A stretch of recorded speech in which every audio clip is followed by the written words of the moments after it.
আসসালামু আলাইকুম।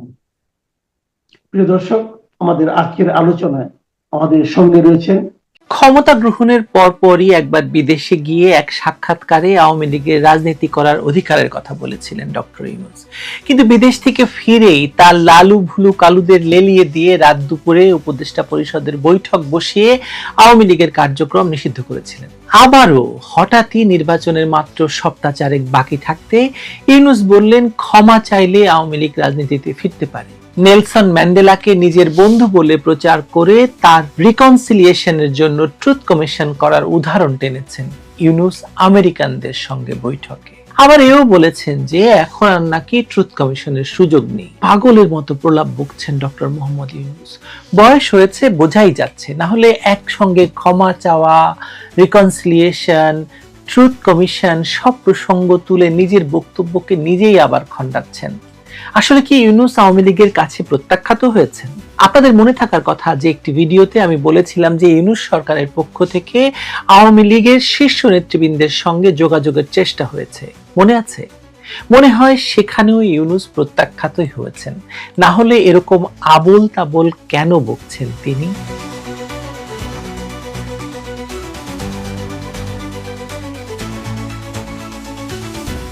ইউনূস সরকার কেন হঠাৎ করে প্রকাশ্যে আওয়ামী লীগের সঙ্গে সমঝোতার কথা বলছেন? এই উত্তরটা হঠাৎ শব্দটার ভেতরেই লুকোনো আছে। বাইরে থেকে হঠাৎ মনে হলেও ভেতরে এটা 4 মাসের ব্যর্থ প্রচেষ্টার জমে থাকা ফল। গত 4 মাসে বিদেশি কূটনৈতিক চ্যানেল আর থার্ড পার্টি দিয়ে যে চেষ্টা হয়েছে তার কেন্দ্রে ছিল সেফ এক্সিটের সুযোগ প্রার্থনা। শুধু রাজনৈতিকভাবে নয়, ব্যক্তিগত নিরাপত্তা, জমানো টাকা, হাজার হাজার কোটি টাকা বাংলাদেশে আছে, নেটওয়ার্ক, ভবিষ্যতের আইনি ঝুঁকি এবং যে এনজিও ব্যবসা ঘিরে যেসব সুবিধা অবকাঠামো গড়ে উঠেছে সেসব অবকাঠামোগুলো অক্ষত রাখার হিসেব ছিল ইউনূস সহ তার উপদেষ্টাদের। এই কারণেই তারা একদিকে আওয়ামী লীগকে নির্বাচনে আনার চেষ্টা করেছে, অন্যদিকে জামায়াত এবং এনসিপির জন্য অকল্পনীয় সংখ্যক আসন চেয়েছে। অর্থাৎ একটা মিনিমাম ইনক্লুশনের ছবি দাঁড় করিয়ে আন্তর্জাতিক সমর্থনের ন্যূনতম ভিত্তি বানানোর চেষ্টা করেছেন ইউনূস এবং তার দলবল। লক্ষ্যটা হচ্ছে ভোটটা যেন পুরোপুরি একতরফা না দেখায়, আর নির্বাচন পরবর্তী ধাক্কাটা সামলাতে আন্তর্জাতিক সিলমোহর যেন পাওয়া যায়। কিন্তু এখানে যে জিনিসটা তারা ঠিকমতো হিসাব করতে পারেননি সেটা হলো আওয়ামী লীগের অনড়তা। বাস্তবতা হচ্ছে আওয়ামী লীগ এই চাপের মধ্যে থেকেও কোনো দাবির সঙ্গে আপোষ করেনি। এই অবস্থান ব্যাকডোর আলাপের সব চ্যানেল ভেঙে দিয়েছে। ব্যাকডোরে বারবার ক্ষমা চাওয়ার প্রসঙ্গ তোলা হয়েছে, কিন্তু আওয়ামী লীগ বলেছে অন্যায় যেটুকু হয়েছে সেটা রাষ্ট্রকে সন্ত্রাসীদের হাত থেকে রক্ষা করতে না পারার ব্যর্থতা। এর বাইরে যেসব হত্যাকাণ্ডের অভিযোগ আনা হয়েছে সেগুলোর কোনো ভিত্তি নেই, রাজনৈতিকভাবে আওয়ামী লীগ নেতৃত্বকে ঘায়েল করা ছাড়া। ফলে ক্ষমা চাইতে হলে জনগণকে নিরাপত্তা না দিতে পারার জন্য ক্ষমা চাইবে আওয়ামী লীগ, কিন্তু কোনো হত্যাকাণ্ডের নির্দেশনা না দিয়ে তার জন্য ক্ষমা চাওয়ার তো প্রশ্নই আসে না। বরং এসব হত্যাকাণ্ডের আন্তর্জাতিক তদন্ত করার নির্দেশ দিয়েছিল আওয়ামী লীগই, আবারও আওয়ামী লীগ সেটা পুনর্ব্যক্ত করেছে। আওয়ামী লীগের এই অনড় অবস্থানের কারণেই জাতিসংঘ, ইউরোপিয়ান ইউনিয়ন আর যুক্তরাষ্ট্রের মতো শক্তিগুলো এক সুরে বলেছিল একটা অংশগ্রহণমূলক নির্বাচনের কথা, যার মাধ্যমে পরবর্তী স্থিতিশীলতা এবং নিরাপত্তা অর্থনীতি নিশ্চিত করা সম্ভব। অন্যদিকে আওয়ামী লীগকে কনভিন্স করার চেষ্টা যত বেড়েছে, আওয়ামী লীগ ততই বিচার শব্দটাকে সামনে টেনে এনেছে। মানে আলোচনার কোর তারা বদলে দিয়েছে। নির্বাচন নয়, আগে বিচার; সমঝোতা নয়, আগে দায় নির্ধারণ। যে হত্যার দায় তাদের উপর চাপানো হয়েছে সে দায় তাদের নয়। যারা এই হত্যাকাণ্ড ঘটিয়েছে তারা এখন ক্ষমতায়, ফলে দায় নিতে হলে ইউনূসকে এসব হত্যাকাণ্ডের দায় নিতে হবে। পশ্চিমা চ্যানেলগুলো যারা সকল পক্ষের সঙ্গে দুতিয়ালি করেছিল তাদেরকে দিয়েই এই বার্তা পাঠানো হয়েছে। এমনকি ভারতকে দিয়েও চেষ্টা করেছে ইউনূস পক্ষ আওয়ামী লীগকে রাজি করানোর জন্য এই ক্ষমা চাওয়ার বিষয়ে। কিন্তু আওয়ামী লীগের এক কথা, ইউনূস গং যেভাবে ক্ষমতা দখল করেছে, ক্ষমতা দখলের জন্য যতগুলো লাশ ফেলেছে, সেনাবাহিনীকে দিয়ে যেভাবে রাষ্ট্রের স্থিতিশীলতা নষ্ট করিয়েছে, সবকিছুর তদন্ত এবং বিচার হতে হবে। দায় শুধুমাত্র আওয়ামী লীগের ঘাড়ে চাপানো হবে, আর আওয়ামী লীগ মাপ চেয়ে সুরসুর করে নির্বাচনে অংশ নিয়ে ইউনূসের ক্ষমতা দখল আর ইউনূসের জামায়াত এনসিপি কে ক্ষমতায় বসানোকে চেয়ে চেয়ে দেখবে। আওয়ামী লীগ এরকম দুর্দিনে পড়েছে বলেন? ইউনূস শিবিরের সবচেয়ে বড় সমস্যা হচ্ছে বৈধতার সমস্যা। 106 অনুচ্ছেদের বলে সরকার গঠিত হয়েছে, প্রধানমন্ত্রীর পদত্যাগপত্র নেই, তারপরও একটি সরকার 1.5 বছরের বেশি সময় ধরে টিকে আছে, এ নিয়ে কেউ প্রশ্ন তুলছে না। এর অধীনে একটি পাতানো নির্বাচনও হতে যাচ্ছে। নির্বাচন যত ঘনিয়ে আসছে ততই একটি প্রশ্ন তাড়া করে ফিরছে, আওয়ামী লীগ ছাড়া নির্বাচনের গ্রহণযোগ্যতা কত টাকা দাঁড়াবে? কাগজে কলমে নির্বাচন করা যায়, প্রশাসনিকভাবে ভোট করানো যায়, নিরাপত্তা দিয়ে কেন্দ্র পাহারা দেওয়া যায়, কিন্তু রাজনৈতিক বৈধতা আসে টার্ন আউট, প্রতিযোগিতা আর অংশগ্রহণ থেকে। এখানে সবচেয়ে বড় স্তম্ভটাই অনুপস্থিত। ইউরোপিয়ান ইউনিয়নে বিপুল পরিমাণে অর্থ খরচ করে পিআর ফার্ম দিয়ে তাদের সঙ্গে নির্বাচনকে বৈধতা দেওয়া একটা লাইন ঘাট তৈরি করা গেছে বটে, কিন্তু যুক্তরাজ্য নির্বাচনের আগেই নির্বাচনকে অগণতান্ত্রিক বলে রায় দেওয়া হয়েছে। আমেরিকা ভিসা নিষেধাজ্ঞা দিয়েছে। খলিল সাহেব আমেরিকায় উষ্ণ সফর শেষে ফেরার পরপরই কেন বাংলাদেশিদের যুক্তরাষ্ট্রের ভিসা বন্ধের খবর এলো তা নিয়ে নিশ্চয়ই ভাবতে হবে আপনাদেরকে। আপনাদের মনে করিয়ে দেই, গত নভেম্বরের মধ্যভাগে শেখ হাসিনা ভারতের CNN, নিউজ 18, ফার্স্ট পোস্ট এবং ইন্ডিয়া টুডেতে পরপর 3টি সাক্ষাৎকার দিয়েছিলেন। সেখানে তিনি বলেছিলেন ডক্টর ইউনূস ক্যালিফোর্নিয়ায় এক সুপরিচিত মুখ, সেজন্য দীর্ঘদিন তিনি সেখানে থেকেছেন, সেজন্য তিনি হয়তো জীবনের বাকিটা সময় যুক্তরাষ্ট্রের ক্যালিফোর্নিয়ায় কাটাতে বেশি পছন্দ করবেন। কিন্তু এখন তো দেখা যাচ্ছে আমেরিকাতেও সেফ এক্সিট নেওয়া যাচ্ছে না। তাহলে এসব 7-5 ভেবেই কিনা প্রকাশ্যে সমঝোতা শব্দটা উচ্চারিত হলো। আওয়ামী লীগের সঙ্গে ব্যাকডোর আলাপ ব্যর্থ হওয়ার পর তারা এখন প্রকাশ্যে সমঝোতা শব্দটা উচ্চারণ করছে কি? নাকি প্রকাশ্যে এভাবে ক্ষমা, রিকনসিলিয়েশন এসব শব্দ বলে আওয়ামী লীগের ভেতরে বিভাজনের সম্ভাবনা খুঁজছে ইউনূস? দল যদি ঐক্যবদ্ধ থাকে ব্যাকডোর ব্যর্থ হবেই, তাই এভাবে প্রকাশ্য সমঝোতার কথা বলে একটি পরীক্ষা চালানো হচ্ছে, কে কে সাড়া দেয়, কে কে নরম হয়, কারা মধ্যপন্থী সেজে সামনে আসে। কিন্তু এখানেও তারা বড় ধাক্কা খাবে সন্দেহ নেই, কারণ 5 আগস্ট পরবর্তী সময়ে আওয়ামী লীগের বিভিন্ন স্তরের নেতাকর্মীদের এক সুরে থাকা তাদের জন্য অপ্রত্যাশিত ছিল। এই ঐক্যই আওয়ামী লীগের সবচেয়ে বড় রাজনৈতিক সম্পদ এবং ইউনূস শিবিরের সবচেয়ে বড় অস্বস্তির কারণ। এই জায়গায় একটি জিনিস পরিষ্কার করা দরকার, আওয়ামী লীগের ভুল নেই এমন দাবি কেউ করলে সেটা আত্মপ্রবঞ্চনা হবে। দলীয় কাঠামোর আদর্শচ্যুতি হয়েছে, মানে জি হুজুর তৈরি হয়েছে অনেক, ত্যাগী এবং মেধাবীদের জায়গায় সুবিধাবাদী ব্যবসায়ী এবং হাইব্রিড চরিত্র ঢুকেছে, লুটপাট হয়েছে। সেখানে আত্মসমালোচনা দরকার, বিস্ফোরা কেটে ফেলাও দরকার, দলীয় সংস্কার জরুরি, এটা অস্বীকার করার কোনো সুযোগ নেই। কিন্তু এই দলীয় এবং সাংগঠনিক ভুলের সঙ্গে 2024 সালের গণহত্যা, বিচার এড়ানো, দায় মুক্তি দেওয়া কিংবা সাম্প্রদায়িক ক্ষমতাকেন্দ্রিক লুটপাটকে এক পাল্লায় মাপা রাজনৈতিক প্রতারণা, বিশেষ করে যখন গত 17 মাসে যে সম্পদ সঞ্চয় হয়েছে, লাইসেন্স বন্টন হয়েছে, সুবিধা আদায়ের গল্প সামনে এসেছে, মানে নৈতিকতার একচেটিয়া সার্টিফিকেট দেওয়া কঠিন হয়ে পড়বে ইউনূসের পক্ষে। আওয়ামী লীগের যুক্তি এখানেই, আমরা ভুল করেছি, সংস্কার করব, কিন্তু অন্যায় দিয়ে অন্যায়কে জায়েজ করা যাবে না। এই প্রেক্ষাপটে ট্রুথ অ্যান্ড রিকনসিলিয়েশন শব্দ চয়নে একটি কৌশলগত অবস্থা ডক্টর ইউনূসের। পুনর্মিলনের প্রথম শর্তই যদি হয় অপরাধ স্বীকার, অথচ সেই স্বীকারোক্তির বিনিময়ে রাজনৈতিক নিরাপত্তা, সাংগঠনিক নিশ্চয়তা, সেফ এক্সিট, ন্যূনতম অংশগ্রহণের রূপরেখা না থাকে সেখানে, তাহলে সেটা সংলাপ নয়, একতরফা শর্ত। আওয়ামী লীগ তাই এটাকে বাস্তব প্রস্তাব হিসেবে নেয়নি এবং জনসংযোগের ভাষা হিসাবে দেখে নাকচ করে দিয়েছে। আওয়ামী লীগ বরং তার প্রধান রাজনৈতিক প্রতিপক্ষ বিএনপির প্রতি ঐক্যের হাত বাড়িয়ে দিয়ে বিরাট রাজনৈতিক প্রজ্ঞার পরিচয় দিয়েছে। বেগম জিয়ার মৃত্যুতে শোক এবং সমবেদনা জানিয়েছে আওয়ামী লীগ। এমনকি তারেক জিয়ার দেশে ফেরা নিয়েও আওয়ামী লীগের নীরবতাও একটি হিসেবি পদক্ষেপ। তারা চাইলে ইস্যু বানাতে পারত, এটিকে বাধা তৈরির চেষ্টা করতে পারত, বা প্রতিপক্ষকে দ্বিমুখী সংঘাতে টেনে নিয়ে যেতে পারত, করেনি। এতে তারা দেখিয়েছে তাদের ফোকাস ছোট স্ক্যান্ডাল বা তাৎক্ষণিক উত্তেজনায় নয়, তাদের ফোকাস ইউনূসের মতো অরাজনৈতিক এবং বড় মাপের আন্তর্জাতিক মানের খেলোয়াড়ের বিরুদ্ধে। এই নীরবতা একসঙ্গে আত্মবিশ্বাসের বার্তা এবং রাজনৈতিক পরিপক্কতা প্রদর্শন। ইউনূসের পাতা ফাঁদে পা না দেওয়ার রাজনৈতিক প্রজ্ঞাও ছিল আওয়ামী লীগের এটি। নির্বাচন হবে না, তারপরও যদি হয় তাহলে তার বাকি আছে মাত্র 4 সপ্তাহ। এখন ইউনূসের মুখে সব সমঝোতা, ট্রুথ কমিশন, ক্ষমা ইত্যাদি শব্দ আসলেই এটা প্রমাণ করে যে আমরা তো বলেছিলাম আওয়ামী লীগে তো ক্ষমা চাইনি, আসেনি। আওয়ামী লীগের ঘাড়ে এই দায় চাপানো ইউনূসের জন্য খুবই প্রয়োজন, নির্বাচনের জন্য, নির্বাচন পরবর্তী সেফ এক্সিটের জন্য, দেশে বিদেশে, যাতে তিনি বলতে পারেন যে আমরা তো বলেছিলাম ক্ষমা চেয়ে ফিরে আসতে। কই আসেনি তো। তাই এখন এই শেষ সময়ে এসে দায় বন্টন করছেন মহাজন। এই দায় বন্টন ইউনূস শিবিরের জন্য খুব দরকার, কারণ নির্বাচন পরবর্তী সময়ে তাদের সবচেয়ে বড় যুদ্ধ হবে বৈধতা নিয়ে, দেশের ভেতরে এবং দেশের বাইরে। নির্বাচনটা যদি করে ফেলতে পারে আর তাতে টার্ন আউট ভালো হয়, যদি ইউনূস সরকার ম্যান্ডেট দাবি করবে, কিন্তু সেই ম্যান্ডেট ভঙ্গুর থাকবে আইন শৃঙ্খলা, অর্থনীতি, সহনশীলতার চাপে। টার্ন আউট কম হলে বৈধতার সংকট আরো ঘনীভূত হবে, আন্তর্জাতিক অংশীদাররা নতুন রোডম্যাপ চাইবে, আর আওয়ামী লীগের বয়ান আরো শক্ত হবে। দুই ক্ষেত্রেই স্থিতিশীলতা অনিশ্চিত।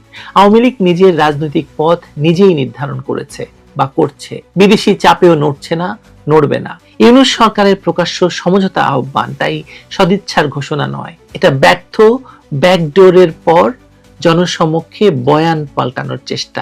আসসালামু আলাইকুম রহমতুল্লাহি ওয়া বারাকাতুহু। সম্মানিত দর্শক, বাংলাদেশে আমেরিকার নতুন রাষ্ট্রদূত জানুয়ারি মাসের 12 তারিখে সন্ধ্যাবেলায় তিনি কাজে যোগ দিয়েছেন। তিনি বাংলাদেশ হওয়ার পরে যে রাষ্ট্রদূত হলেন, ক্রমানুসারে তার অবস্থান 18তম। তো ব্রেন্ট ক্রিস্টেন সেন, আবার বলি ব্রেন্ট ক্রিস্টেন সেন, নামটা অনেক সুন্দর না? পিটার হাসের চেয়েও মানে স্ট্রং। ব্রেন্ট মানে এক ধরনের দৃঢ়তা আছে। ক্রিস্টেন সেন, সহায়কারে সে না, ক্রিস্টেন সেন, মানে নামেই অনেক কিছু বুঝিয়ে দেয়। যারা তাকে চিনেন, ঘনিষ্ঠভাবে চিনেন, যখন তিনি 2019 সন থেকে 21 সন, প্রায় 3 বছর বাংলাদেশে এর আগে কাজ করে গেছেন। এখানে বাংলাদেশের যে ইকোনমিক বিষয়গুলো এবং রাজনৈতিক বিষয়গুলো, political affairs and financial affairs, American সরকারের এই দুটি বিষয় তিনি বাংলাদেশে যখন দায়িত্ব পালন করেছিলেন 2019 থেকে 21 সন পর্যন্ত, ওই সময়টিতে তিনি বাংলাদেশে এই দায়িত্ব পালন করতে গিয়ে যত রকম কর্পোরেট হাউস আছে, ব্যবসা বাণিজ্যের যত মেগা স্টার আছে, সবার সঙ্গে তার ওঠা বসা আছে। সরকারের ভিতরে বাইরে সবাইকে তিনি ছিলেন। আর একই সঙ্গে যেহেতু তিনি রাজনীতির বিষয়াদিও দেখতেন, পলিটিক্যাল অ্যাফেয়ার্স, তো এই কারণে বাংলাদেশের যত রাজনীতিবিদ আছেন, প্রথম শ্রেণীর রাজনীতিবিদ, প্রায় সবার সঙ্গে তার একটা ব্যক্তিগত সম্পর্ক ছিল এবং এখনো আছে। তো যারা ব্যক্তিগতভাবে তাকে চিনেন, তারা খুব ভালো করে জানেন যে তার মেধা, তার যোগ্যতা এবং তার গ্রহণযোগ্যতা, তার দৃঢ়তা, তার যে ব্যক্তিত্ব, এটা অতীতে মার্কিন যুক্তরাষ্ট্রের যে সকল আলোচিত রাষ্ট্রদূত যারা ছিলেন তাদের থেকে একেবারে আলাদা, সম্পূর্ণ আলাদা। সেক্ষেত্রে আমাদের স্বাধীনতা যুদ্ধের সময় যিনি বাংলাদেশের চার্জ দ্য অ্যাফেয়ার্স ছিলেন, অনেকটা তার সঙ্গে তুলনা করতে পারেন। এর বাইরে Peter de Haas, William B Milam, কিংবা ধরুন সেই ড্যান ডব্লিউ মজিনা বা মার্শাল বার্নিকাট বুম, মানে এই মানুষগুলোদের সাথে যদি তুলনা করেন, তারা অনেকটা লিবারেল, একেবারে সাধারণ একজন রাষ্ট্রদূতের মতো। কিন্তু এই ভদ্রলোক যিনি আসতেছেন বা এসছেন, সেটা হলো ব্রেন্ট ক্রিস্টেন সেন। তার ভিতরে যে লিডারশিপ কোয়ালিটিটা, ব্যক্তিত্বটা, লেখাপড়া এবং বাংলাদেশ সম্পর্কে তার যে স্টাডি, এটা অতীতের যে কোনো রাষ্ট্রদূতের চাইতে বেশি। 2 নম্বর হলো যে তিনি এখানে যে সময়টাতে ছিলেন, আওয়ামী লীগ জমানাতে আমেরিকার সাথে তার অনেকগুলো বড় বড় ডিল তিনি করেছিলেন, পলিটিক্যাল এবং ইকোনমিক্যাল। আর সে সকল ডিলের মধ্যে কেবল যে মাত্র সরাসরি আমেরিকার বাংলাদেশের ব্যবসায়িক বিষয়াদি ছিল তা নয়। আমেরিকার যে সকল বন্ধু রাষ্ট্র আছে, যাদের সঙ্গে আমেরিকার খুব ভালো ব্যবসা বাণিজ্য চলছে, তো সেই সকল ব্যবসা বাণিজ্যগুলো করা আর পলিটিক্যাল বিষয়াদি করা এবং চীনের সঙ্গে বাংলাদেশের একটা ব্যারিকেড তৈরি করার ক্ষেত্রে তিনি শতভাগ সফল হয়েছিলেন ওই সময়টিতে। 2019 থেকে 21 পর্যন্ত তার ওই জমানাতে চীন শত চেষ্টা করেও শেখ হাসিনার ধারের কাছে যেতে পারেনি। 2 নম্বর হলো যেটা ড্যান ডব্লিউ মজিনার সময়টিতে রাষ্ট্রদূত পর্যায়ের কর্মকর্তাদের সঙ্গে যে একটা খারাপ সম্পর্ক হয়েছিল শেখ হাসিনার, সেই সম্পর্কটাকে তিনি এই সময়টাতে নিউট্রাল করে ফেলেছিলেন, একেবারে নিউট্রাল করে ফেলেছিলেন। এবং আওয়ামী লীগের যত লোকজন আছে, যারা শীর্ষ পর্যায়ের লোকজন আছে, মোরলেস সবার সঙ্গে তার একটা ভালো সম্পর্ক।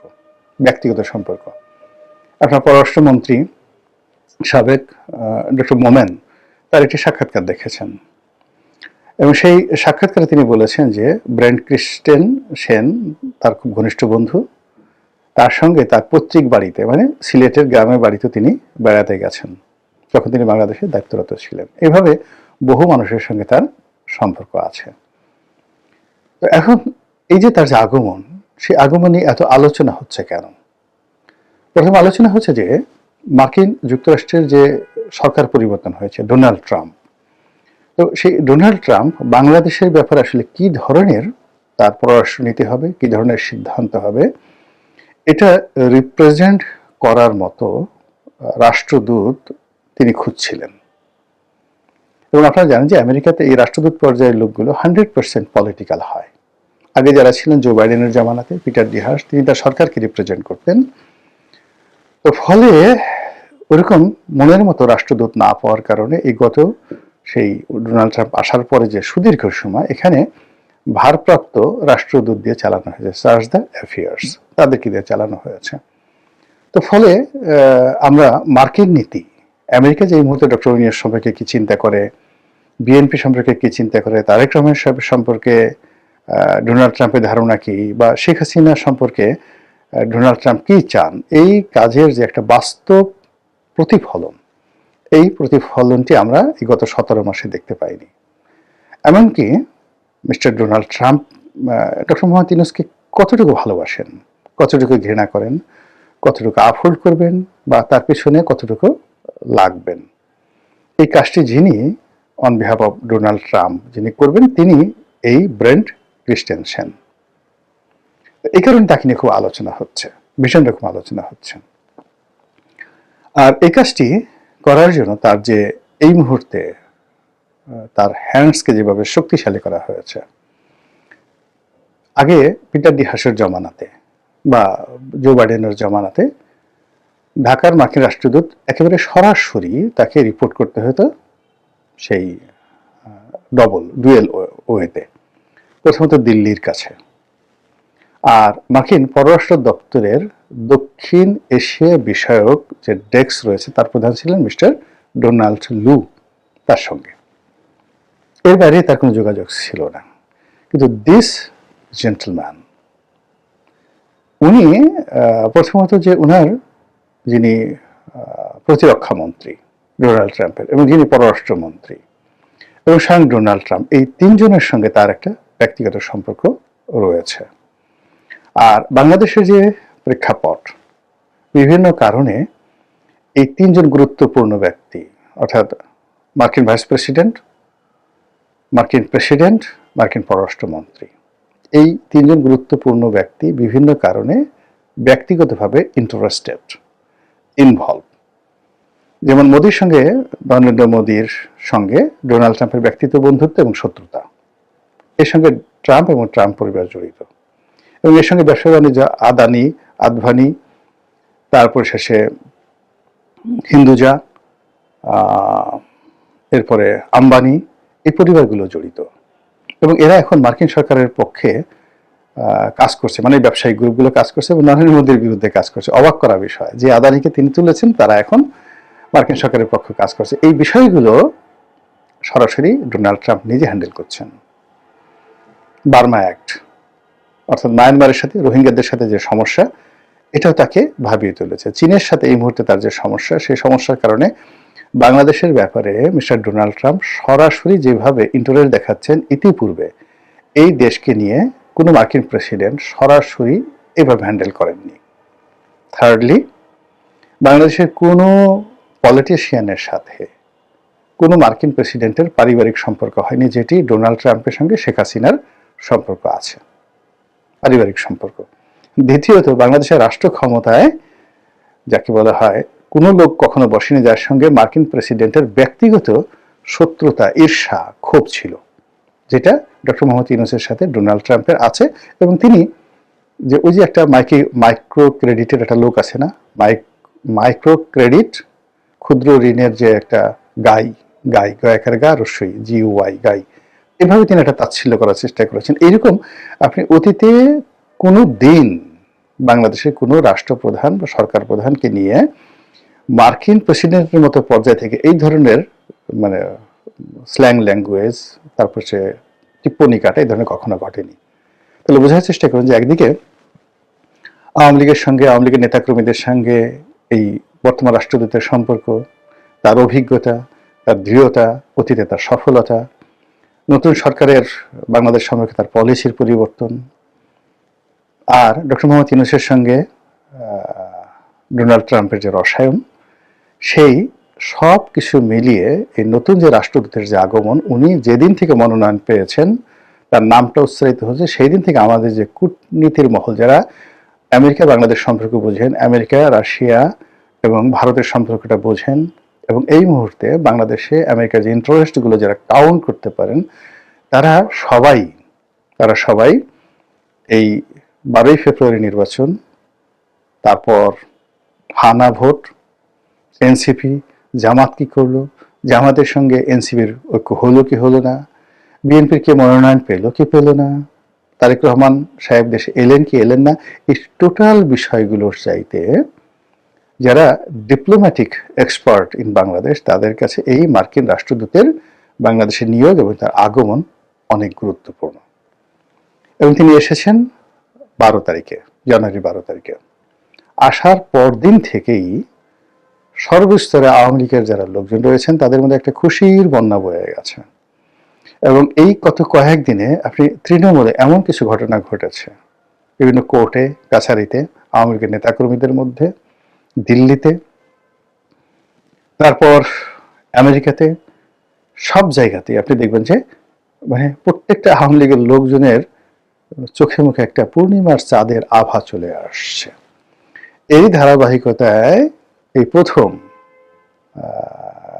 ডক্টর মোমেন তিনি পাবলিকলি একটা সাক্ষাৎকার দিলেন, এবং তার সেই সাক্ষাৎকারের প্রতিটি শব্দ, প্রতিটি বাক্য, এটা রীতিমতো ভাইরাল হয়ে কোটি কোটি মানুষের মধ্যে রীতিমতো চমক তৈরি করে ফেলেছে।